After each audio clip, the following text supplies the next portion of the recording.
সে mental সবাই জানে, কেন সে ওকে নর্মাল ডিউটি থেকে আবার এত সে ভিআইপি জায়গায় ডিউটি দিল 8 ঘন্টা পর 8 ঘন্টা, কেন অস্ত্র দিল কেন গুলি দিল। মানসিক রোগী জেনেও অস্ত্রসহ কাউসারকে ডিউটিতে পাঠালো কে, প্রশ্ন মায়ের খতিয়ে দেখা হবে জানালেন স্বরাষ্ট্রমন্ত্রী।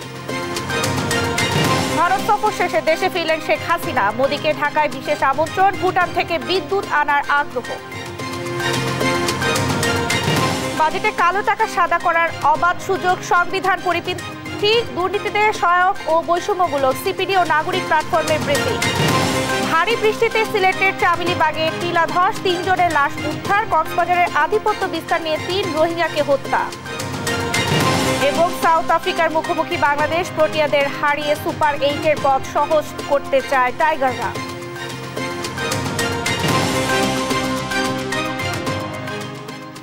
সংবাদ জানতে দেখছিলেন একেএস টিভি বার সংবাদ শিরোনাম, সঙ্গে আছি আমি শারমিন নাসি। এবারে বিস্তারিত। রাজধানীর গুলশানে সহকর্মীকে গুলি করে হত্যা করা পুলিশ সদস্য কাউসার আহমেদ মানসিক রোগী, তা আগে থেকেই জানত পুলিশ বিভাগ। 10 বছরের বেশি সময় ধরে তার চিকিৎসার সব দায়িত্ব পালন করছিল পুলিশ বিভাগ। এজন্য সব জেনে শুনে তাকে অত্যাধুনিক অস্ত্রসহ স্পর্শকাতর এলাকায় ডিউটিতে কারা পাঠিয়েছে, এই প্রশ্ন তুলেছেন কাউসারের মা।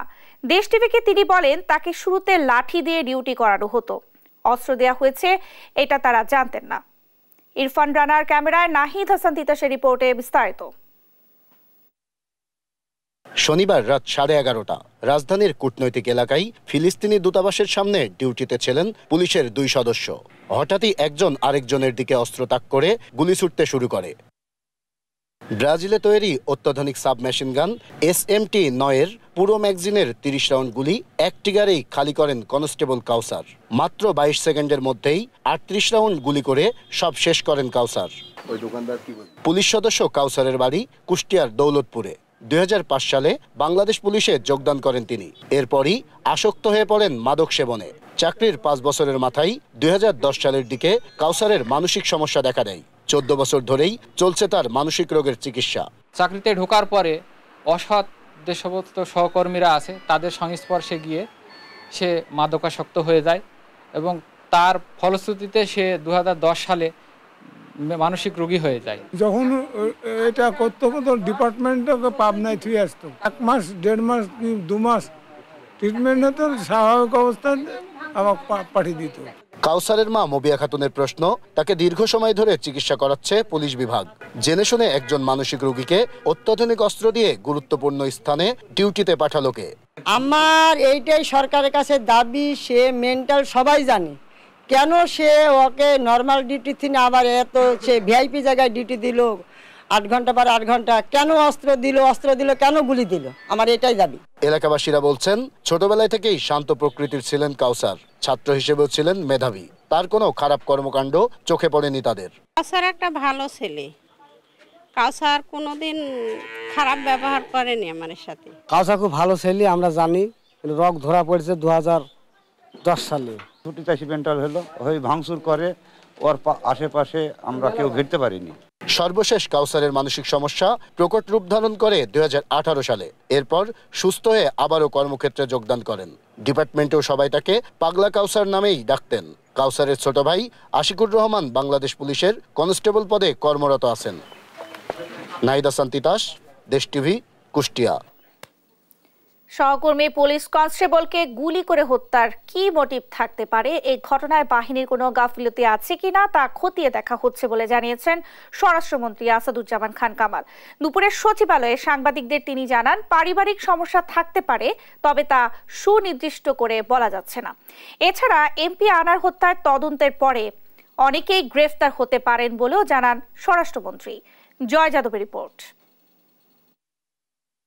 শনিবার রাতে রাজধানীর গুলশান বারিধারার কূটনীতিক এলাকায় ফিলিস্তিন দূতাবাসের সামনে দায়িত্ব পালনকালে কথা কাটাকাটির এক পর্যায়ে পুলিশ কনস্টেবল মনিরুল হককে খুব কাছ থেকে গুলি করেন আরেক কনস্টেবল কাউসার আহমেদ।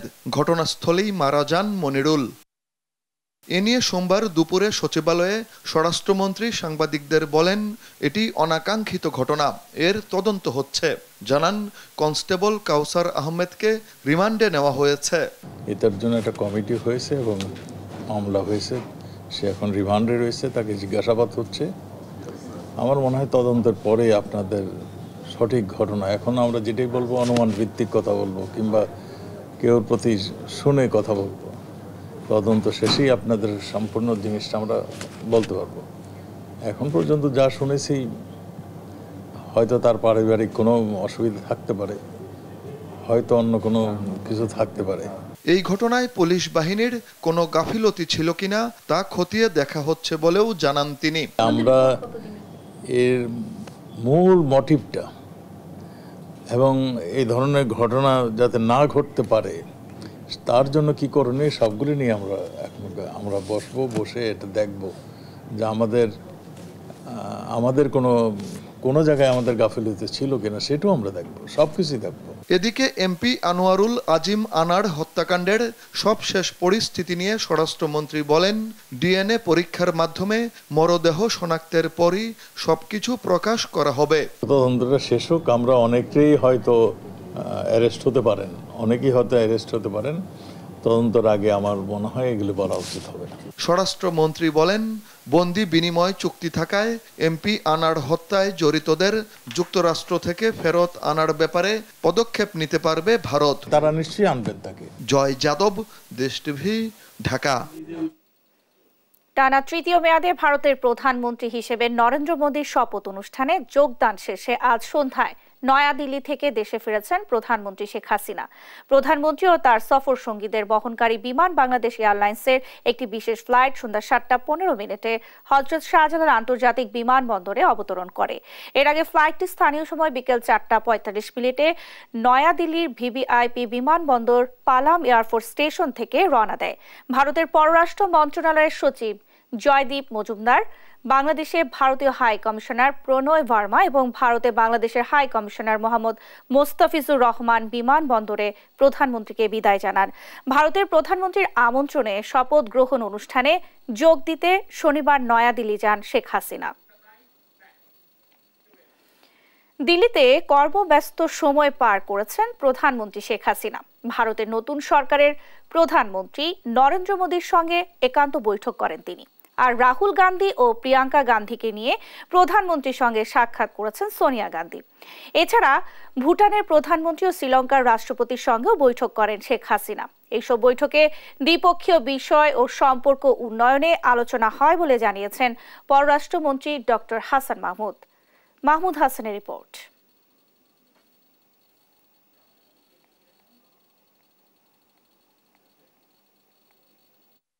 তৃতীয়বারের মতো ভারতের প্রধানমন্ত্রী হিসেবে শপথ নিয়েছেন নরেন্দ্র মোদী। এ শপথ গ্রহণ অনুষ্ঠানে উপস্থিত ছিলেন প্রধানমন্ত্রী শেখ হাসিনা। শপথের আনুষ্ঠানিকতা শেষে দুই দেশের প্রধানমন্ত্রী মিলিত হন একান্ত সাক্ষাতে। এ সময় নরেন্দ্র মোদী এবং এনডিএ জোটকে নির্বাচনে বিজয়ের জন্য আবারও অভিনন্দন জানান বঙ্গবন্ধু কন্যা। মোদীকে বাংলাদেশ সফরের আমন্ত্রণও জানান তিনি। সোমবার ভারতের মন্ত্রী এস জয়শঙ্করের সঙ্গে বৈঠক করেন শেখ হাসিনা। এ সময় দুই দেশের সার্বিক উন্নয়নে একসাথে কাজ করার আশা প্রকাশ করেন তিনি। প্রধানমন্ত্রীর সফর সঙ্গী পররাষ্ট্রমন্ত্রী ডক্টর হাসান মাহমুদ পরে এ নিয়ে সাংবাদিকদের ব্রিফ করেন। এটিও সৈন্য সাক্ষাৎ ছিল। দুই দেশের বন্ধুত্বপূর্ণ সম্পর্ক, পারস্পরিক যে উষ্ণ সম্পর্ক, সে নিয়ে বিস্তারিত আলোচনা হয়েছে এবং এই সম্পর্ককে আরো এগিয়ে নিয়ে যাওয়ার ব্যাপারে জয়শঙ্কর এবং মাননীয় প্রধানমন্ত্রী আশাবাদ ব্যক্ত করেছেন এবং মাননীয় প্রধানমন্ত্রী তাকে অভিনন্দন জানানোর পাশাপাশি আবার ইউনিয়ন মিনিস্টার হিসেবে নির্বাচিত হওয়ার জন্য তাকে অভিনন্দন জানানোর পাশাপাশি বাংলাদেশে যাওয়ারও আহ্বান জানিয়েছেন। এদিকে বিকেলে প্রধানমন্ত্রীর সঙ্গে সাক্ষাৎ করেন ভারতের পার্লামেন্টের রাজ্যসভা সদস্য ও কংগ্রেস পার্লামেন্টারি পার্টির চেয়ারপারসন সোনিয়া গান্ধী, তার পুত্র ও লোকসভার বিরোধী দলীয় নেতা রাহুল গান্ধী এবং ইন্ডিয়ান ন্যাশনাল কংগ্রেস পার্টির জেনারেল সেক্রেটারি প্রিয়াঙ্কা গান্ধী। এছাড়া দিল্লিতে বাংলাদেশের সরকার প্রধানের সঙ্গে সাক্ষাৎ করেছেন শ্রীলঙ্কার রাষ্ট্রপতি রনিল বিক্রমাসিং। এ সময় দ্বিপক্ষীয় নানা ইস্যুতে আলোচনা করেন তারা। কৃষি ক্ষেত্রে সহযোগিতার ব্যাপারে বিস্তারিত আলোচনা হয়েছে। কৃষি এবং ট্যুরিজম ক্ষেত্রে সহযোগিতা, কিভাবে বাংলাদেশে ট্যুরিজমের ক্ষেত্রে শ্রীলঙ্কার ইনভেস্টমেন্ট আসতে পারে সে নিয়ে আলোচনা হয়েছে। কারণ শ্রীলঙ্কা ট্যুরিজমের ক্ষেত্রে আমাদের চেয়ে অনেক এগিয়ে এবং মেরিটাইম সেক্টরে আমরা কিভাবে সহযোগিতা করতে পারি এই নিয়ে বিস্তারিত আলোচনা হয়েছে। সফরে দিল্লিতে অবস্থানরত ভুটানের প্রধানমন্ত্রীর সঙ্গেও সৌজন্য সাক্ষাতে বসেন শেখ হাসিনা। এ সময় ভারতের মধ্য দিয়ে ভুটান থেকে জলবিদ্যুৎ আমদানির বিষয়ে আগ্রহ প্রকাশ করেন তিনি। মাহমুদ হাসান, দেশ টিভি, ঢাকা। প্রস্তাবিত বাজেটকে বেনজির আখ্যা দিয়েছেন বিশিষ্টজনরা। তারা বলছেন বাজেটে অবাধে কালো টাকা সাদা করার সুযোগ, সংবিধান পরিপন্থী, সরকারের দুর্নীতির বিষয়ে জিরো টলারেন্স নীতির বিরোধী। দুপুরে রাজধানীর ব্র্যাক সেন্টারে সিপিডি ও নাগরিক প্ল্যাটফর্ম আয়োজিত মিডিয়া ব্রিফিংয়ে এসব কথা বলেন তারা। প্রস্তাবিত বাজেটকে দুর্নীতি সহায়ক ও বৈষম্যমূলক বলে অভিহিত করেন বক্তারা। বিস্তারিত আমিনা প্রণামীর প্রতিবেদনে। প্রস্তাবিত বাজেট নিয়ে গবেষণা প্রতিষ্ঠান centre for policy dialogue CPD ও নাগরিক প্ল্যাটফর্মের যৌথ সংবাদ সম্মেলন। এতে বলা হয় অসুবিধাগ্রস্ত মানুষের জন্য পর্যাপ্ত উদ্যোগ নেই বাজেটে। এছাড়া যা বরাদ্দ রয়েছে তা প্রভাবিত হয় রাজনৈতিক সিদ্ধান্তে। এখন প্রজেকশন করেছেন, বলেছেন 2.6, কিন্তু ওনাদের হিসাবে বলছে $3.2 বিলিয়ন দেওয়া হয়েছে এবং এইটা মাত্র 5 বছর আগে ছিল $1.3 বিলিয়ন। বড় আকারে যেই ঋণের পরিস্থিতি পরিবর্তন হচ্ছে এইটার কোনো বড় আকারে স্বীকার করা হয় নাই। অর্থনীতিতে 3 চ্যালেঞ্জের বিষয় তুলে ধরেন বক্তারা। জানান পিছিয়ে পড়া মানুষদের সুরক্ষা দিতে প্রস্তাবিত বাজেটে আশ্বস্ত হওয়ার কিছু মেলেনি। বন এবং পরিবেশ মন্ত্রণালয় তো শুধুমাত্র একটা নীতি নির্ধারণী মন্ত্রণালয়। জলবায়ু পরিবর্তনের সর্বোচ্চ বরাদ্দ কেন MOEF এর কাছে যাবে সেটা খুব আশ্চর্যের বিষয়। NPL এবং NPL এর একটা বড় অংশ প্রভাব খাটিয়ে, যেটা আসলে NPL বলা যায় নাকি আমি শিওর না, এটা আসলে লুট হয়ে গেছে এই টাকাটা। তো এই জায়গাটা বন্ধ করার জন্য political governance, banking governance, technical solution, তার কোনো কিছুই আমরা দেখিনি। বর্তমান সরকারের অবস্থান দুর্নীতির বিরুদ্ধে জিরো টলারেন্স নীতি। তবে বাজেটে দেয়া হয়েছে কালো টাকা সাদা করার সুযোগ। একে নীতির বহির্ভূত বলেন টিআইবি নির্বাহী পরিচালক। বাংলাদেশে ঋণ খেলাপির পথ প্রদর্শক, বাংলাদেশে ব্যাংক জালিয়াতি লুটপাটের পথ প্রদর্শক, বাংলাদেশে কর ফাঁকির পথ প্রদর্শক, বাংলাদেশে অর্থ পাচারের পথ প্রদর্শক যারা, তারা কিন্তু এখন রাষ্ট্র ক্ষমতায় অন্যতম শক্তিশালী। আর 2024-25 সালের বাজেটকে বেনজির বাজেট বলে মন্তব্য করেন সিপিডির এই সম্মানীয় ফেলো। সৎ আয়ের উপরে 30% আর 15% আপনি করবেন চুরি বাটপাড়ি করে করা তাদের উপরে, এটা তো হতে পারে না। আর তার চেয়ে বড় কথা, উনি কিভাবে এটা আয় করেছেন কোনো প্রশ্ন করবেন না। এটা তো সাংবিধানিকভাবে সাধারণ সর্বজনীন মানবাধিকার বিরুদ্ধে। এটা তো হতে পারে না যে আপনি কিভাবে, কালকে তো আমি আসলেই তো এটা একটা বেনজির বাজেট। সরকার আইন করে নিজে আইন ভঙ্গ করছে বলে মন্তব্য করেন এই অর্থনীতিবিদ। আমিনা প্রণামী, দেশ টিভি, ঢাকা। এবার মিনিস্টার গুগল টিভি T20 বিশ্বকাপ প্রসঙ্গ।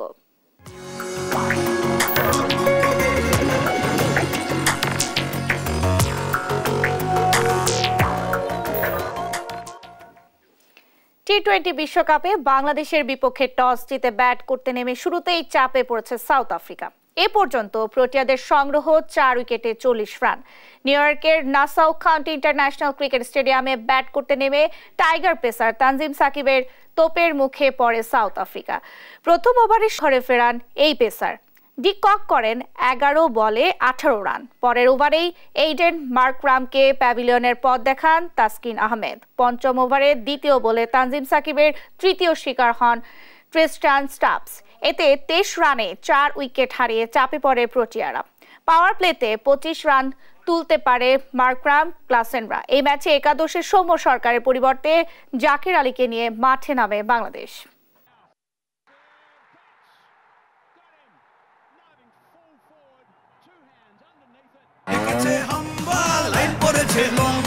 কি হয়েছে? মিনিস্টার ফ্রিজ কিনে হাম্বা জিতেছে। মিনিস্টার ফ্রিজ কিনুন, হাম্বা জিতুন, আরো আছে আকর্ষণীয় উপহার। ঢাকা বিশ্ববিদ্যালয়ের টিএসসিতে বড় পর্দায় বাংলাদেশ সাউথ আফ্রিকা ম্যাচ দেখতে জড়ো হয়েছেন ক্রিকেট ভক্তরা। বিস্তারিত জানাতে সরাসরি যুক্ত হচ্ছেন সহকর্মী শাহিদুজ্জামান সাকিব। সাকিব, সাউথ আফ্রিকার বিরুদ্ধে ম্যাচ নিয়ে টাইগার ভক্তদের উচ্ছ্বাস কেমন দেখছেন, কি বলছেন তারা?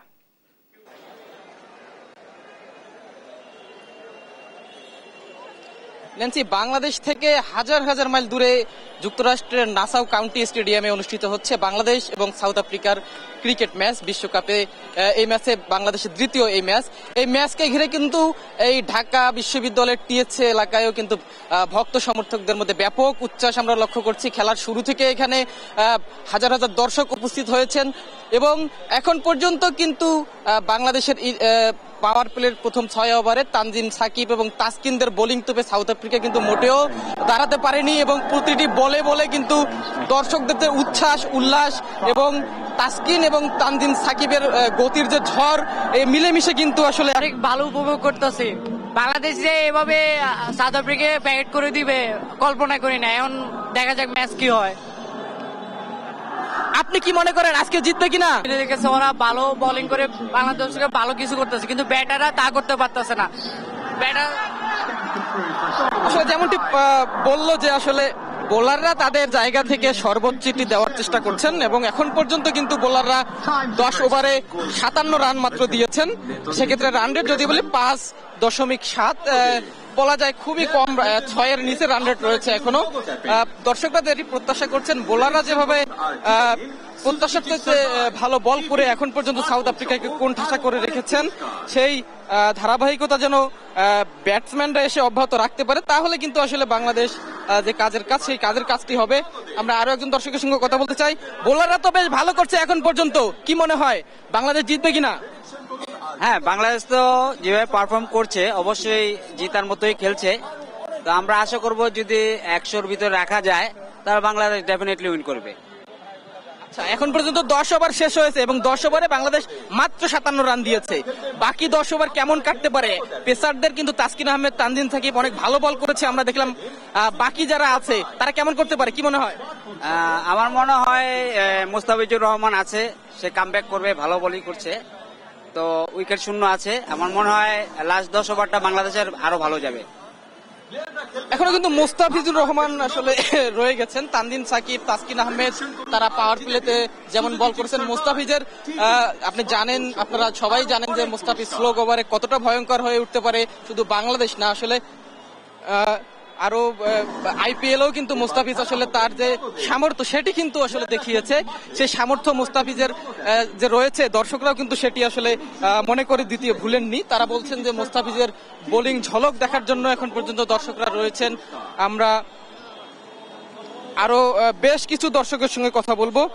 আমরা কিছু নারী সমর্থকও এখানে আমরা দেখেছি, বেশ কিছু নারী সমর্থক এখানে আছেন। একজন নারী সমর্থক আছে, তার সঙ্গে কথা বলতে চাই। আপনি তো বাংলাদেশের খেলা দেখেন, নারী সমর্থকরাও অনেকেই রয়েছেন, তারা আসলে নীরবে নিভৃতে খেলা উপভোগ করতে চাচ্ছেন। এখানে হাজার হাজার দর্শক আমরা দেখানোর চেষ্টা করছি, তারা আসলে বাংলাদেশ বনাম সাউথ আফ্রিকার যে ম্যাচ, তারা এই ম্যাচটি উপভোগ করছেন। এখন পর্যন্ত বাংলাদেশ যেভাবে বল করেছে, ব্যাটিং এও এই ধারাবাহিকতা অব্যাহত রাখবে সেই প্রত্যাশা কিন্তু দর্শকদের মাঝে রয়েছে। তারা প্রত্যেকটি উইকেট নেওয়ার পর যেভাবে উল্লাস করেছেন, প্রতিটি বাউন্ডারি 4-6-এর বাংলাদেশের ব্যাটসম্যানরা যখন মারবেন তখনও সেভাবেই উল্লাস করতে চান, তেমনটি কিন্তু দর্শকরা এখন পর্যন্ত জানাচ্ছেন। এখানে হাজার হাজার দর্শক তারা আসলে উপভোগ করছেন বাংলাদেশের এই খেলা। আসলে গ্যালারিতে যুক্তরাষ্ট্রে গিয়ে আসলে খেলা দেখাটা বাংলাদেশের যে দর্শক রয়েছেন যারা, তাদের জন্য সবার জন্য আসলে অনেকটাই কঠিন। তবে এই ঢাকা বিশ্ববিদ্যালয়ের টিএসসি এরিয়ায় তারা সকল। সাকিব, আপনাকে ধন্যবাদ। দর্শক, টিএসসি থেকে আমাদের সঙ্গে যুক্ত হয়েছিলেন সহকর্মী শাহিদুজ্জামান সাকিব। সিলেটের চামিলিবাগে টিলা ধসে মাটি চাপা পড়ে একই পরিবারের 3 জনের মৃত্যু হয়েছে। সকালে নগরীর মেজর টিলার চামিলিবাগ আবাসিক এলাকায় এই ঘটনা ঘটে। এই ঘটনা আহত আরো 3 জনকে ভর্তি করা হয়েছে ওসমানিয়া মেডিকেলে। ভারী বৃষ্টিতে সোমবার ভোর 6টায় সিলেট নগরীর 35 নং ওয়ার্ডের চামিলিবাগ এলাকায় পাহাড়ের টিলা ধসে একটি আধা পাকা ঘরের উপর পড়ে। এ সময় ঘরে থাকা 2 পরিবারের বেশ কয়েকজন মাটি চাপা পড়েন। অনুমান 500 ফুট দূর থেকে টিলাটা চলে আসছে, অনুমান 500 ফুট, এবং এরা স্থানীয় বাসিন্দা। খবর পেয়ে প্রথমে স্থানীয়রা ছুটে এসে তাদের উদ্ধারের চেষ্টা চালান। পরে উদ্ধার কাজে অংশ নেয় সিটি কর্পোরেশনের কর্মীরা। তবে গুড়ি গুড়ি বৃষ্টি হয়ে মাটি চাপা পড়াদের তাৎক্ষণিকভাবে উদ্ধার করা যায়নি। এক পর্যায়ে দুপুরে উদ্ধার তৎপরতায় যোগ দেয় সেনাবাহিনী। দুপুর 12:30টায় করিম শামিমা দম্পতি সহ তাদের 2 বছরের শিশু সন্তানের মরদেহ উদ্ধার করা হয়। ডক্টর পালস এবং অন্যান্য যে নিয়মিত পরীক্ষা যেটা করা হয় সেটার মাধ্যমে নিশ্চিত হয়েছেন যে তারা বেঁচে নেয়। রাতটার সময় আমার নাতি, আমার বুড়ি, আমার দামা আহত অবস্থায় উদ্ধার করা হয় মাহমুদ বাবুল বাচ্চু নামের আরও 3 জনকে। পরে তাদের পাঠানো হয় সিলেট ওসমানী মেডিকেল কলেজ হাসপাতালে। আবহাওয়া অফিসের তথ্য মতে রোববার রাতে সিলেটে 34 মিলিমিটার বৃষ্টিপাত হয়েছে। এর আগের দিন 3 ঘন্টায় 221 মিলিমিটার বৃষ্টি হয়েছে। নিউজ ডেস্ক, দেশ টিভি। কক্সবাজারের উখিয়ায় ভোররাতে রোহিঙ্গা ক্যাম্পে আধিপত্য বিস্তারকে কেন্দ্র করে সন্ত্রাসীদের গুলিতে নিহত হন 3 রোহিঙ্গা। এ সময় গুলিবিদ্ধ হয়েছেন আরও 3 জন। আধিপত্য বিস্তারের জেরে বিবাদমান রোহিঙ্গা সন্ত্রাসী গোষ্ঠী আরসা ও আরএসওর মধ্যে সংঘর্ষ হয় বলে জানিয়েছে রোহিঙ্গা ক্যাম্পে নিয়োজিত আর্ম পুলিশ। কক্সবাজার থেকে সহকর্মী সৌরভ দেবের পাঠানো তথ্য ছবিতে টুম্পা আফরোজের ডেস্ক রিপোর্ট। কক্সবাজারের রোহিঙ্গা ক্যাম্পে রোববার মধ্যরাতে অভিযান চালিয়ে সন্ত্রাসী সংগঠন আরসার শীর্ষ নেতা মৌলভী আকিদ সহ 5 জনকে গ্রেপ্তার করে র্যাব। এরই কয়েক ঘন্টা পর আধিপত্য বিস্তার নিয়ে আরসা ও আরএসওর 3 সদস্য হত্যার ঘটনা ঘটেছে। আরসার সোর্স হিসেবে কাজ করা নিহত রোহিঙ্গা ইলিয়াস তথ্য দিতে রাজি না হওয়ায় আরএসও সদস্যরা প্রথমে তাকে হত্যা করে। পরে ঘটনার খবর পেয়ে আরসা সদস্যরা এসে কয়েকজন আরএসও সমর্থকের উপর এলোপাথারি হামলা চালায়। এতে মোহাম্মদ ইসহাক ও ফিরোজ নামের 2 জন নিহত হন। উখিয়া থানার ভারপ্রাপ্ত কর্মকর্তা সংগঠনের নাম প্রকাশ না করলেও 3 জন সন্ত্রাসী নিহতের তথ্য নিশ্চিত করেছেন। 3 জন মারা গেছে, 3 জন হসপিটালে ভর্তি। আমরা রোহিঙ্গা সন্ত্রাসী আর কি, এদের কোন গ্রুপ সঠিক কিছু বলা যাচ্ছে না। আটক আরসার শীর্ষ নেতা মৌলভী আকিজ রোহিঙ্গা নেতা মাস্টার মহিবুল্লাহ হত্যা ও রোহিঙ্গা ক্যাম্পে চাঞ্চল্যকর 7 মার্ডারের অন্যতম পরিকল্পনাকারী বলে জানিয়েছে র্যাব। আরসার অন্যতম শীর্ষ কমান্ডার যিনি প্রায় একাধিক, আমাদের কাছে তথ্য রয়েছে প্রায় 30টিরও অধিক খুনের সাথে জড়িত এবং তার নামে আমরা অলরেডি 21টার মতো মামলা তারা পেয়েছি। এই হত্যার মূল পরিকল্পনাকারী ছিল কিন্তু এই মৌলভী আকিজ। এই আকিজের নির্দেশেই তার দলবল নিয়ে এই মহিবুল্লাহকে হত্যা করা হয়।